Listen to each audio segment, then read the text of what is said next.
300 साल पहले समुद्र में समाये अरबों के खजाने पर कानूनी जंग की जोर आजमाइश तेज हो रही है। यह अरबों डॉलर का खजाना स्पेन के एक जहाज सेंट जोस के साथ साल 1708 में समुद्र में डूब गया था। सेंट जोस को कोलंबिया के तट पर ब्रिटिश सेना ने डुबो दिया था। इस जहाज में अरबों अमेरिकी डॉलर का खजाना है। एक दशक से इस खजाने को लेकर कोर्ट में बहसबाजी जारी है, लेकिन इसका कोई हल नहीं निकल पाया। क्या है यह पूरा मामला, देखिए इस रिपोर्ट में। सदियों पहले समुद्र में डूबा एक जहाज, अरबों डॉलर का सोना, चांदी, हीरे और जवाहरात, समुद्र की गहराइयों में छिपा अनमोल खजाना। समुद्र में छिपे खजाने का सवाल, कौन होगा मालामाल? रूस यूक्रेन, दूसरी तरफ मिडिल ईस्ट में वॉर जारी है।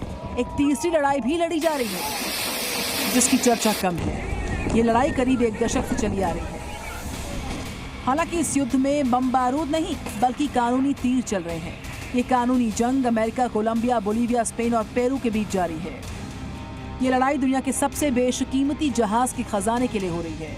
300 साल पहले जो जहाज डूब गया था उसके खजाने पर हक की लड़ाई चल रही है। बहस हो रही है कि आखिर उस मलबे का मालिक कौन है। कौन सा देश लाखों करोड़ रुपए के खजाने का मालिक होगा? कानूनी दांवपेच से पहले उस जहाज की कहानी जान लेते हैं। साल 1708 में सैन जोस नाम का जहाज पनामा के कोलंबिया से होता हुआ स्पेन जा रहा था, लेकिन उस वक्त स्पेन और ब्रिटेन में जंग चल रही थी। उस लड़ाई का शिकार ये जहाज हुआ। समुद्र में तैनात ब्रिटिश युद्धपोत ने सैन जोस जहाज को रोकने की बहुत कोशिश की। इस दौरान सैन जोस पर रखे बारूद में धमाका हो गया और देखते ही देखते सैन जोस गहरे समुद्र में समा गया। इस जहाज में अरबों डॉलर की कीमत के सोने, चांदी, पन्ना जैसे रत्न भरे हुए।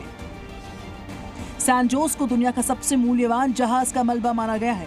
इसकी खोज करने वाले मानते हैं कि यह मलबा करीब 18 अरब अमेरिकी डॉलर का हो सकता है। उस समय ब्रिटिश युद्धपोत पर तैनात ऑफिसर्स ने स्पेनिश जहाज पर लदे खजाने को लूटने की बहुत कोशिश की। Z News।